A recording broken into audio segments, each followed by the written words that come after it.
IPL 2025లో దాదాపుగా సగం మ్యాచ్లైతే పూర్తయ్యాయి. ప్రతి జట్టు పాయింట్ల పట్టికలో తమ ఖాతా ఓపెన్ చేసింది. అలాగే ప్రతి జట్టు కనీసం ఒక ఓటమిని చవిచూసింది. దీంతో పాయింట్ల పట్టికలో ప్లే ఆఫ్స్ చేరే జట్లపై ఉత్కంఠ నెలకొంది. టాప్ 4లో నిలిచేందుకు అన్ని జట్లు పోటీ పడుతూ ఉన్నాయి.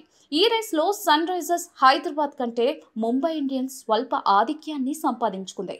7వ మ్యాచ్లో సన్ రైజర్స్ హైదరాబాద్ను ఓడించడం ద్వారా ముంబై తన ఖాతాలో మరో 2 పాయింట్లు చేర్చుకుంది. అయినప్పటికీ కూడా జట్టు స్థానంలో ఎటువంటి మార్పు లేదు. ఏప్రిల్ 17న గురువారం వాంఖడే స్టేడియంలో జరిగిన మ్యాచ్లో ముంబై ఇండియన్స్ హైదరాబాద్ను 4 వికెట్ల తేడాతో ఓడించింది. ఈ మ్యాచ్లో సన్ రైజర్స్ మొదట బ్యాటింగ్ చేసింది. కానీ స్లో పిచ్ పై హైదరాబాద్ డేంజరస్ ఓపెనర్లు ఊహించిన విధంగా బ్యాటింగ్ చేయలేకపోయారు. దీంతో హైదరాబాద్ జట్టు 162 పరుగులు మాత్రమే చేయగలిగింది. చేజింగ్తో ముంబై బ్యాటర్లు తమ తుఫాన్ ఇన్నింగ్స్తో కేవలం 18.1 ఓవర్లలోనే 6 వికెట్లు కోల్పోయి ఈ లక్ష్యాన్ని చేరుకునేలా చేసింది. దీంతో ముంబై 7 మ్యాచ్ల్లో 3వ విజయం సాధించింది. అదే సంఖ్యలో మ్యాచ్ల్లో కూడా సన్ రైజర్స్కు ఇది 5వ ఓటమి. ఐపీఎల్ 33వ మ్యాచ్ ఫలితం వచ్చినప్పటికీ కూడా పాయింట్ల పట్టికలో ఎటువంటి మార్పు రాలేదు. ముంబై ఇండియన్స్ ఇప్పుడు 7 మ్యాచ్ల తర్వాత 6 పాయింట్లతో ఉంది. కానీ ముంబై జట్టు ఇంకా 7వ స్థానంలో ఉంది. నెట్ రన్ రేట్ కారణంగా కోల్కతా నైట్ రైడర్స్ను అధిగమించలేకపోయింది. మరోవైపు సన్ రైజర్స్ 2 పాయింట్లు పొందే అవకాశాన్ని కోల్పోయింది. ఎస్ఆర్హెచ్ స్థానం మారలేదు.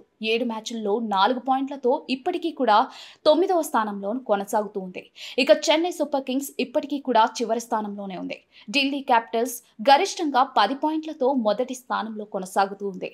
ముంబై సన్ రైజర్స్ పరిస్థితిలో ఎటువంటి తేడా ఉండకపోవచ్చు. కానీ ఏప్రిల్ 18 శుక్రవారం జరిగే మ్యాచ్తో పాయింట్ల పట్టికలో ఊహించని మార్పు అయితే చోటు చేసుకోవచ్చు.